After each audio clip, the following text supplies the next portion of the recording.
adalah penumpukan lemak yang berlebih pada organ hati. Kondisi ini dapat menimbulkan gangguan pada fungsi hati, yang seharusnya memproses makanan dan minuman, serta menyaring zat berbahaya dari darah. Perlemakan hati kebanyakan diderita oleh orang-orang berusia antara 40 sampai 60 tahun. Namun di zaman sekarang ini perlemakan hati bahkan sudah menyerang orang-orang yang lebih muda. Hani misalnya, di usia 34 tahun, ibu dua anak ini sudah menderita perlemakan hati. Gejalanya suka sakit di perut bagian atas ya. Terus kalau saya makan makanan yang banyak lemak kayak keju, terus ya yang berlemak-lemak itu maaf di perut saya itu suka ada seperti cairan minyak gitu.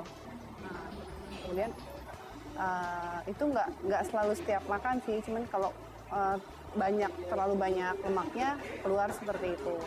Terus coba ke dokter penyakit dalam, spesialis penyakit dalam, disaranin untuk USG abdomen. Nah, kemudian ketika USG abdomen dibilang ada perlemakan hati ringan ya, fatty liver.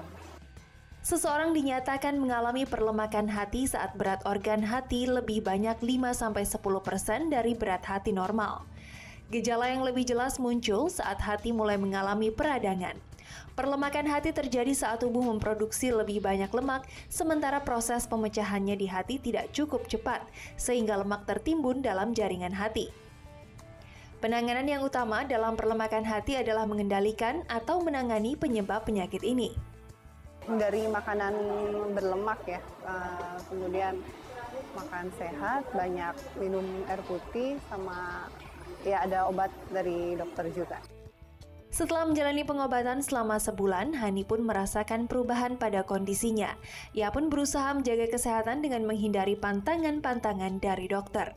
Biasanya makanan yang berlemak ya, kolesterol, yang berkolesterol seperti itu, sama yang manis-manis juga sebaiknya dihindari kata dokter.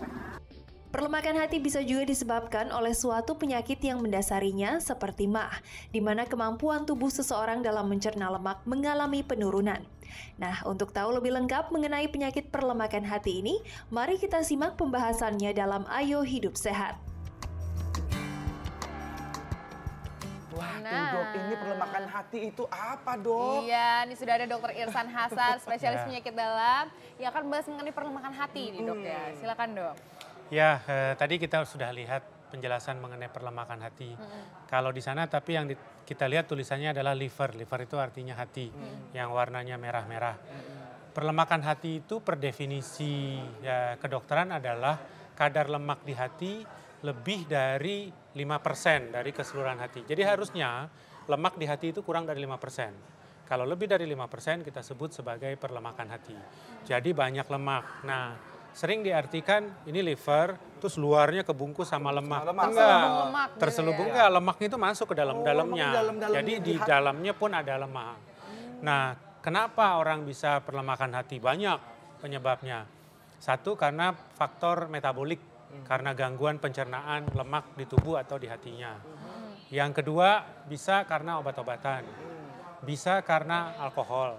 Sehingga sebetulnya bagian besarnya kita membagi, ada namanya ASH, ada NASH. ASH itu alcoholic steatohepatitis. Jadi berlemak hatinya karena alkohol. Non-alkoholik atau NASH adalah non-alcoholic steatohepatitis, dia nggak minum alkohol, tapi di livernya itu juga banyak lemak. Nah, kok yang satu alkoholik, satu non-alkoholik? Ternyata walaupun dia nggak minum, terus ada perlemakan, lalu diambil jaringan hatinya, dilihat sama seperti peminum alkohol. Dan kemudian diukur kadar etanolnya sama seperti peminum alkohol. Makanya namanya non-alcoholic steatohepatitis. Nah ini sama seperti fakta dan mitos kita nih dok. Ya katanya kalau perlemakan hati disebabkan karena terlalu sering konsumsi alkohol. Fakta atau mitos dok? Ini Berarti fakta. Jadi ya? pada peminum alkohol bisa mengalami perlemakan hati. Sebanyak Betul. apa itu Ya Alkohol yang kalau alkohol yang dikatakan untuk pergaulan Iya. sekali-sekali sih enggak.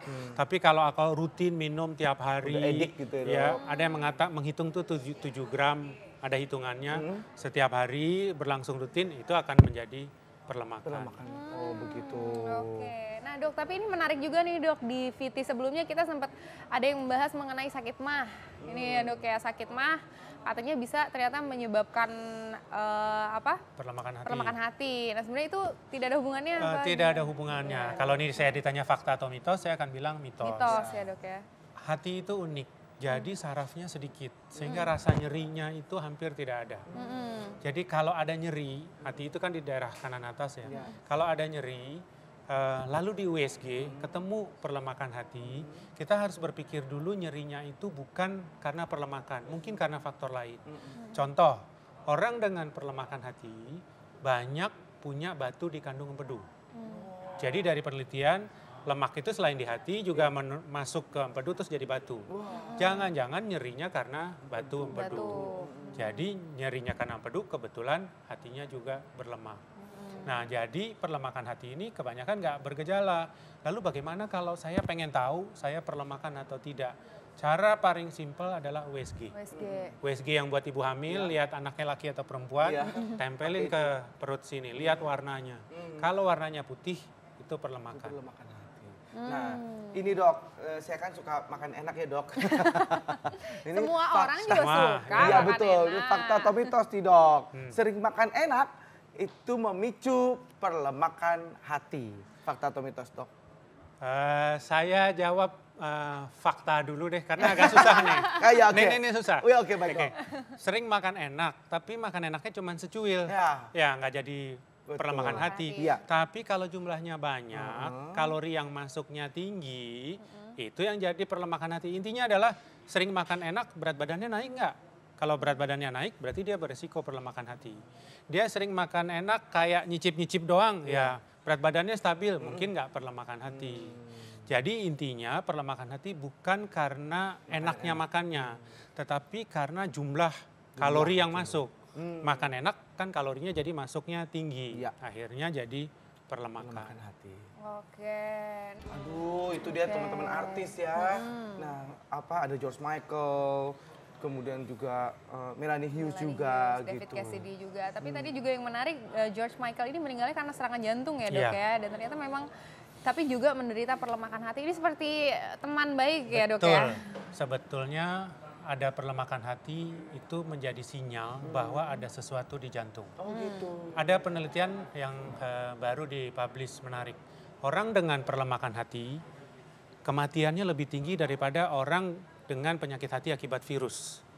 Tetapi kasus hatinya yang mengalami pengerasan lebih banyak karena virus. Tentu pertanyaannya, lah kalau hatinya nggak mengalami pengerasan kenapa dia meninggal? Ternyata meninggalnya kebanyakan karena serangan jantung. Nah makanya biasanya nasihat yang saya anjurkan adalah bukan obat dulu. Obat kan ada tuh obat yang membuat SGPT turun, tes fungsi hati membaik. Karena kalau obat hatinya membaik, jantungnya enggak. Nomor satu yang harus diatasi adalah faktor resikonya, faktor predisposisinya.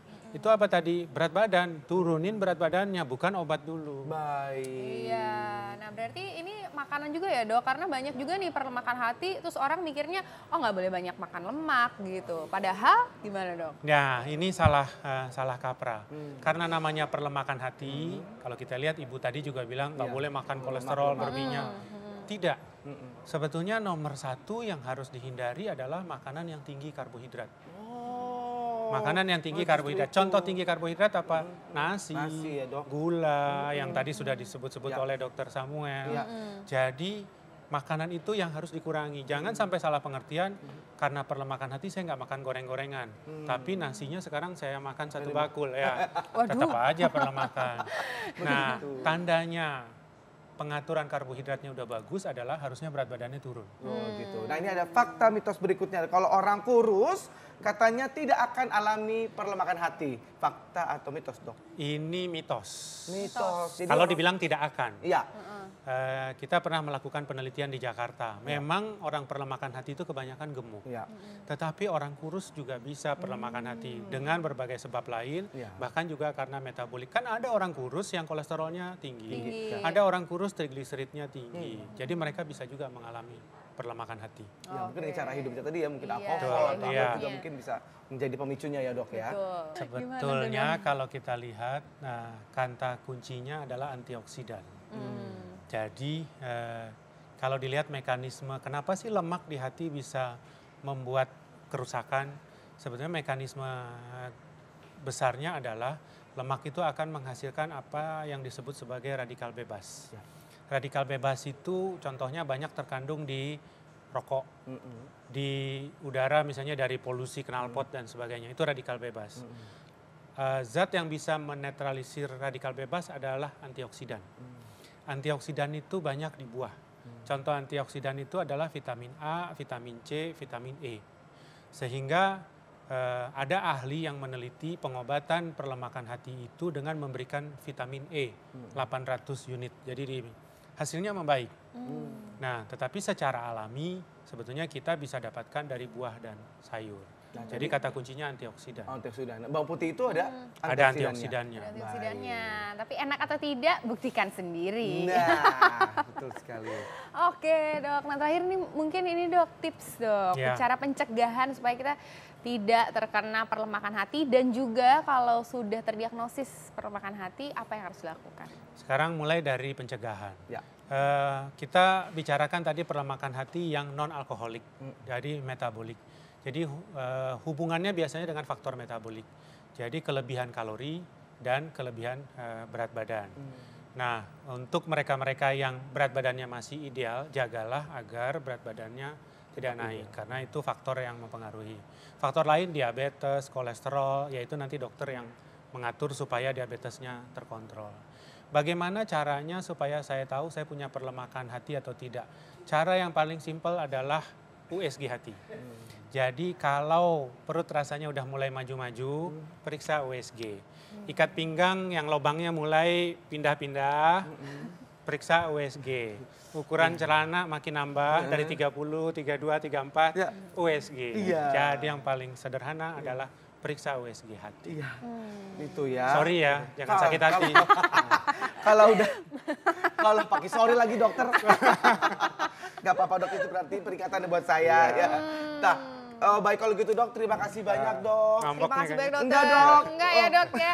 Pokoknya kuncinya memang ayo hidup sehat nih Iya, ya betul. dok ya. Jadi, Tetap mulai dari sekarang turunkan berat badannya Pak. Betul sekali. Betul, baiklah terima kasih banyak dok. Terima kasih banyak dokter Irsan.